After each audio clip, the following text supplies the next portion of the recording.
Hello dear students, let's discuss the topic connective tissue from the chapter structural organization in animals। यहाँ पे हम लोग connective tissue में discuss करेंगे इसके कंपोनेंट्स, इसके फंक्शन और इसकी जो भी कैटेगरीज यहाँ पर होती हैं। फर्स्ट ऑफ ऑल हम बात करते हैं इसकी ओरिजिन की। तो ये कनेक्टिव टिश्यू होते हैं मेसोडर्मल इन ओरिजिन और इनकी जो अकरेंस है ये होती है मोस्ट अबंडेंट और वाइडली डिस्ट्रीब्यूटेड हमारे टिश्यूज हैं जो कि बॉडी के अंदर not in a particular portion but overall हमारी पूरी एंटायर बॉडी के अंदर ये डिस्ट्रीब्यूटेड होते हैं। अगर इसके फंक्शंस की बात की जाए तो वाइड रेंज ऑफ फंक्शंस यहाँ पे ये प्रोवाइड करते हैं। फर्स्ट ऑफ ऑल हम बात करते हैं इंटरसेल्युलर कनेक्शन और integration. As the name implies, इनका नाम है कनेक्टिव टिश्यू, तो ये कनेक्शन प्रोवाइड करते हैं, लिंकिंग प्रोवाइड करते हैं और सेल्स को इंटीग्रेट कर कर एक टिश्यू का फॉर्म यहाँ पे देते हैं। Next is to form packing around the organs. Organs की पैकिंग का जो फंक्शन है वो भी ये टिश्यूज हमारे करते हैं, जैसे कि हमारा areolar tissue. Next is to form supporting framework. हमारा जो स्ट्रक्चरल फ्रेमवर्क है यानी कि स्केलेटल सिस्टम वो भी फॉर्म होता है इसी कनेक्टिव टिश्यू से।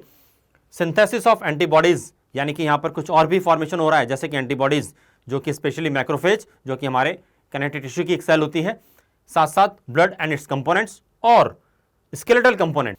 Next function to replace tissues which have been destroyed by the injury या किसी भी रीजन से अगर कोई टिश्यू डिस्ट्रॉय हो जाता है तो उसको भी रिप्लेस कर दिया जाता है हमारे कनेक्टिव टिश्यू के थ्रू। चलिए अब हम बात करते हैं इसकी कैटेगरीज की, किस बिहार पर इन्हें डिवाइड किया गया है वो भी हम लोग यहाँ पर देखते हैं। Basically connective tissues are divided into 3 categories on the behalf of matrix and fibre. Matrix ज़्यादा होगा या फाइबर ज़्यादा होंगे या फाइबर्स कम होंगे या मैट्रिक्स कम होगा, वो हमारा यहाँ पे क्राइटेरिया होता है मेनली। तो 3 कैटेगरीज हमारे पास होती हैं। फर्स्ट ऑफ ऑल हम बात करते हैं लूज कनेक्टिव टिश्यू की, जिसमें हम देख रहे हैं मोर मैट्रिक्स और जो हमारा फाइबर्स होते हैं वो होते हैं less. Dense connective tissue less matrix होगा, फाइबर ज़्यादा होंगे। स्पेशलाइज कनेक्टिव टिश्यू एक स्पेशल केस है जहां पर मैट्रिक्स जो है हमारी या तो बहुत ज़्यादा सॉलिड हो जाएगी या फिर वो एक लिक्विड फॉर्म में बन जाएगी। तो वन बाय वन हम लोग डिस्कस करते हैं। सबसे पहले हम लोग बात करेंगे लूज कनेक्टिव टिश्यू की। फाइबर्स कम है, मैट्रिक्स ज़्यादा है, तो इसका मतलब ये लूज होंगे नेचर में, यानी कि कंपैरेटिवली सॉफ्ट होंगे। इसके हमारे पास एग्जांपल्स हैं areolar tissues and adipose tissue जो कि कंपैरेटिवली सॉफ्ट होते हैं। अगर हम बात करें डेंस कनेक्टिव टिश्यू की, यहाँ पर होता है मैट्रिक्स कम और फाइबर ज़्यादा। और ये जो मोर फाइबर्स हैं इनका अरेंजमेंट कैसा होगा, क्या ये कॉर्ड के फॉर्म में एक पैरेलल बंडल के फॉर्म में अरेंज है या फिर ये इरेगुलरली अरेंज है। अगर ये बंडल के फॉर्म में अरेंज है तो इन्हें हम बोलेंगे डेंस रेगुलर टिश्यू, जैसे कि हमारे टेंडन्स और लिगामेंट्स, जो कि टेंडन्स हमारे बोन को मसल से कनेक्ट करते थे और लिगामेंट्स बोन का बोन से कनेक्शन करते हैं। तो एक कॉर्ड लाइक स्ट्रक्चर यहाँ पे हमें रिक्वायर्ड होगा।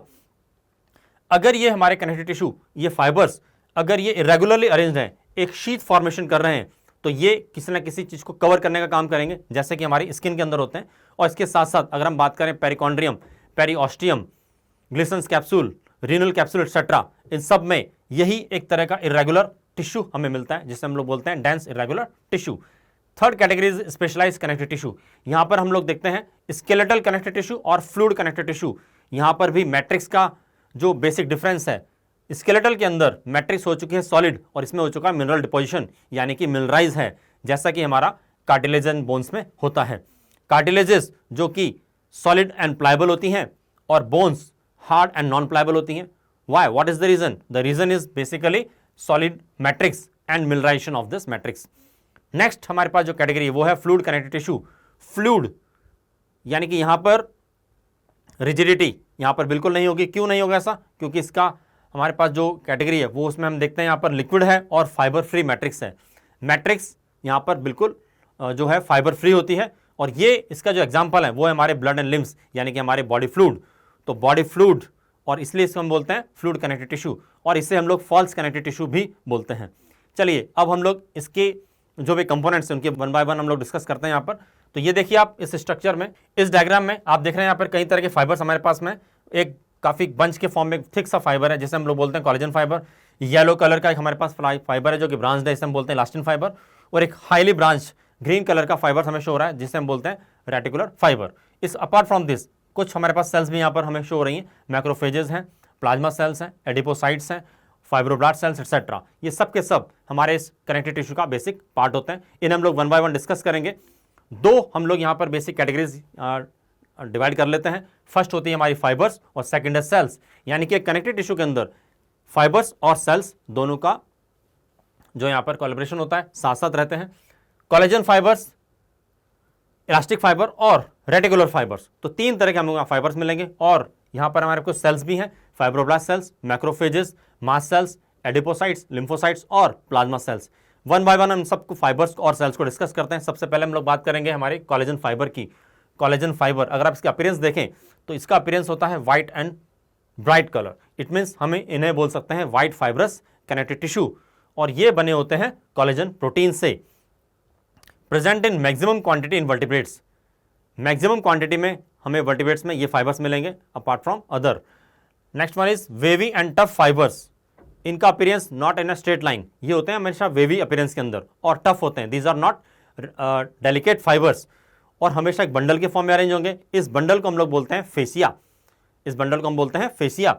और only collagen fibres constitute 1/3 part of the overall connective tissue. जितने भी हमारे पास ओवरऑल कनेक्टिव टिश्यू फाइबर्स हैं उसमें 1/3 पार्ट हमारे बनाते हैं ये हमारे व्हाइट फाइबर्स यानी कि कोलेजन फाइबर्स। नेक्स्ट हमारा जो फाइबर है वो है हमारा इलास्टिक फाइबर, जिसका अपीयरेंस आप देख रहे हैं ब्रांच्ड है, सिंगल है, not in the bundle form, और इसका जो कलर है वो आप देख रहे हैं yellow colour. So they are yellow in colour and composed of elastin protein. Elastic fibre made up of elastin protein. Colour की बात किया जाए तो येलो कलर है, it means we can say that yellow fibrous connective tissue. Branch fibres but always arrange singly.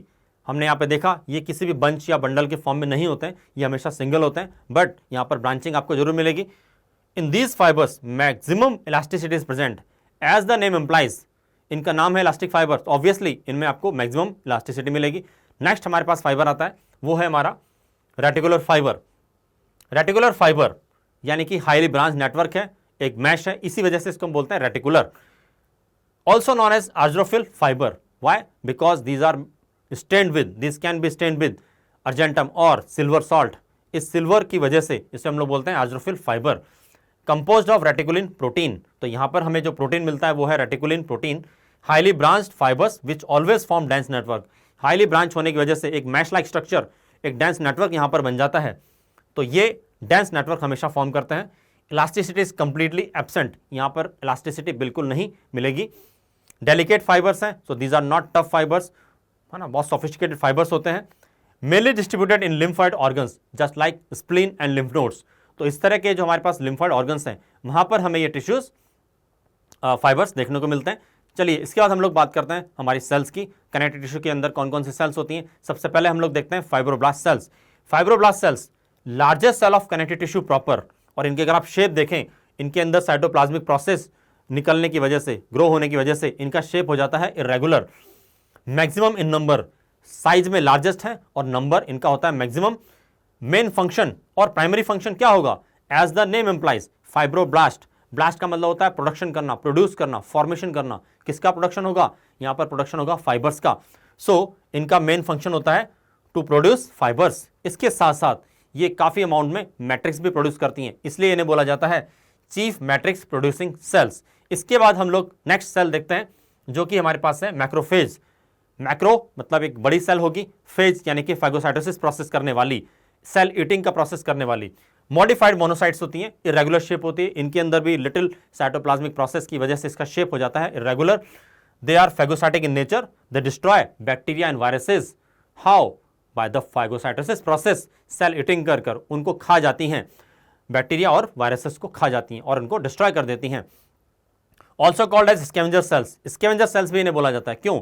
क्योंकि ये dead and damage cells को destroy कर देती हैं और हमारे कनेक्टिव टिश्यूज को क्लीन कर देती हैं। तो इस तरह से हमारी जो मैक्रोफेजेस हैं ये क्लीनिंग का काम भी यहाँ पर परफॉर्म करती हैं। चलिए नेक्स्ट हम देखते हैं मास्ट सेल्स। मास्ट सेल्स, इसका अगर आप स्ट्रक्चर देखें तो कुछ कुछ आपको यहाँ पर बेसोफिल के न्यूक्लियस जैसा यहाँ पर न्यूक्लियस शो हो रहा है, और इसी वजह से इन्हें हम बोलते हैं these are like basophils of blood. Basophils of blood in structure and function. Structure wise अगर देखा जाए इनका न्यूक्लियस होता है एस शेप में और डिवाइड होता है 2 से 3 लोब्स के अंदर, 2 to 3 लोब्स। और अगर फंक्शन की बात की जाए तो जो बेसोफिल के सिक्रेशंस होते थे, हिपेरिन, हिस्टामिन एंड सेरोटोनिन, यहां भी ये वही सिक्रेशंस यहां पर सिक्रेट करती है। In their cytoplasm basophilic granules are present which can be stained by the basic dye. वो डाई कौन सी होती है? वो होती है मेथाइलिन ब्लू। इससे हम लोग डाई कर सकते हैं। चलिए इसके बाद हम लोग देखते हैं नेक्स्ट सेल। नेक्स्ट सेल हमारे पास में है एडिपोसाइट। एडिपोसाइट्स होती है हमारे पास में 2 तरह की। फर्स्ट में आप देख रहे हैं एक बड़ा सा लार्ज फैट ग्लोब्यूल है, और दूसरी जो हमारे पास कैटेगरी उसमें हम देख रहे हैं मल्टीपल छोटे छोटे फैट ग्लोब्यूल्स होते हैं। इन्हें हम लोग 1 by 1 डिस्कस करते हैं। फर्स्ट हमारे पास आती है मोनोलोक्यूलर एडिपोसाइट। एडिपोसाइट फैट ग्लोबुल्स वाली सेल्स। तो मोनोलोक्यूलर मतलब इसमें सिंगल हमारे पास फैट ग्लोबुल होगा और ये फैट ग्लोबुल काफी बड़ा होता है। सो single large fat globule is present और इस फैट ग्लोबुल की वजह से इसका साइटोप्लाज्म हो जाता है पेरिफेरल और न्यूक्लियस भी अरेंज हो जाता है पेरिफेरली अरेंज होता है। माइटोकॉन्ड्रिया कंपैरेटिवली कम होते हैं मल्टीलोक्यूलर से, तो यहां पर एनर्जी प्रोडक्शन होगा कम।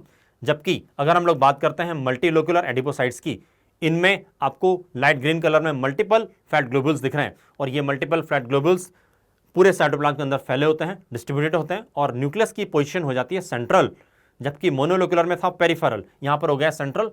माइटोकॉन्ड्रियाज कंपैरेटिवली ज्यादा दिख रहे हैं, इस वजह से ये कंपैरेटिवली मोर एनर्जी प्रोड्यूस करेंगे मल्टीलोक्यूलर एडिपोसाइट्स। चलिए अब हम देखते हैं नेक्स्ट सेल्स कौन सी हैं। नेक्स्ट सेल्स है हमारे पास में लिम्फोसाइट्स, इम्यूनिटी वाली हमारी सेल्स जो हमारे इम्यून सिस्टम के अंदर काफी इंपॉर्टेंट रोल प्ले करती हैं। लिम्फोसाइट की अगर हम लोग स्ट्रक्चर की बात करें तो यहां पर आप देख रहे हैं एक लार्ज सेंट्रल न्यूक्लियस, वो इतना बड़ा है कि पूरा साइटोप्लाज्म को उसने क्या किया, पेरिफेरली अरेंज कर दिया है। सो यहां पर सेंट्रली लोकेटेड लार्ज न्यूक्लियस मिलेगा, साइटोप्लाज्म जो है वो पेरिफेरली अरेंज हो जाएगा। Key cells of immune system, why, क्यों है ये की सेल्स, क्यों एक इंपॉर्टेंट रोल प्ले करती हैं, क्योंकि ये प्रोड्यूस करती हैं antibodies, involve in production of antibodies. क्योंकि यहां पर दो तरह की सेल्स होती हैं, टी लिम्फोसाइट्स और B lymphocytes. T lymphocyte stimulate करती हैं बी लिम्फोसाइट्स को और बी लिम्फोसाइट्स फाइनली प्रोड्यूस करती हैं एंटीबॉडीज। तो इम्यूनिटी के लिए बहुत इंपॉर्टेंट रोल इनका होता है। चलिए नेक्स्ट सेल्स हम लोग देखते हैं। नेक्स्ट सेल है हमारे पास में प्लाज्मा सेल। इसका जो न्यूक्लियस है वो आपको काफी यूनिक सा, काफी स्पेशल लग रहा होगा, क्योंकि यहां पर आपको कुछ स्पोक्स लाइक स्ट्रक्चर दिख रहे हैं, जैसा कि साइकिल की व्हील के अंदर स्पोक्स या रेडियल रोज होती हैं, इस तरह के यहां पर आपको ये जो स्पोक्स दिख रहे हैं, ये स्पोक्स बेसिकली क्रोमेटिन मटेरियल्स हैं जो इस तरह से एक रेडियल रोज के फॉर्म में यहां पर अरेंज हो चुके हैं, एक व्हील के स्पोक्स की तरह। इसलिए इसे हम लोग बोलते हैं कार्टविल सेल। तो इसका जो पूरा अरेंजमेंट है, इस अरेंजमेंट की वजह से हम बोलते हैं कार्टविल सेल। ऑल्सो कॉल्ड, इन्हें हम लोग क्लोन ऑफ लिम्फोसाइट्स भी बोलते हैं, क्योंकि ये लिम्फोसाइट्स के डिवीजन से ही फॉर्म होती हैं और क्योंकि ये लिम्फोसाइट्स के क्लोन हैं, इस वजह से इनका फंक्शन भी सेम होगा। और क्या फंक्शन होता है, ये प्रोड्यूस करती हैं एंटीबॉडीज को सिक्रेट करती हैं। चलिए अभी तक हमने जो भी देखा उस पर बेस कुछ हम लोग क्वेश्चन यहां पर सॉल्व करते हैं। तो चलिए सबसे पहला हमारा जो क्वेश्चन है वो है find the pair of loose connective tissues. कौन सा पेयर लूज कनेक्टिव टिश्यू का है, areolar adipose, areolar white fibrous, yellow fibrous adipose. जहां भी फाइब्रस वर्ड आएगा यानी ये डिनोट कर रहा है डेंस रेगुलर कनेक्टिव टिश्यू को, और एरियोलर और एडिपोज ये होते हैं लूज कनेक्टिव टिश्यू। इसका मतलब यहां हमारा आंसर हो जाएगा एरियोलर एंड एडिपोज। चलिए देखते हैं नेक्स्ट क्वेश्चन। नेक्स्ट क्वेश्चन है हमारा which of the following is not an example of specialise connective tissue, blood, bone, areolar connective tissue and cartilage. अभी हमने प्रीवियस क्वेश्चन में देखा एरियोलर और एडिपोज तो एग्जाम्पल थे लूज कनेक्टिव टिश्यू के, यानी कि यहां पर स्पेशलाइज कनेक्टिव टिश्यू का एग्जाम्पल ये नहीं होने वाला। सो हमारा आंसर हो जाएगा 3, एरियोलर कनेक्टिव टिश्यू। चलिए देखते हैं नेक्स्ट क्वेश्चन। नेक्स्ट क्वेश्चन में in all connective tissue except the cell secrete fibres of structural protein, collagen, elastin and reticulin. ऐसी कौन सी सेल है जिनको छोड़कर सभी सेल्स ये तीनों फाइबर्स को सीक्रेट करती हैं? तो हम अच्छी तरह से जानते हैं फ्लूइड कनेक्टिव टिश्यू था हमारा ब्लड, जिसमें फाइबर फ्री मैट्रिक्स होती थी, यानी वहां पर फाइबर्स एब्सेंट होते थे। तो इसका आंसर हमारा हो जाएगा ब्लड।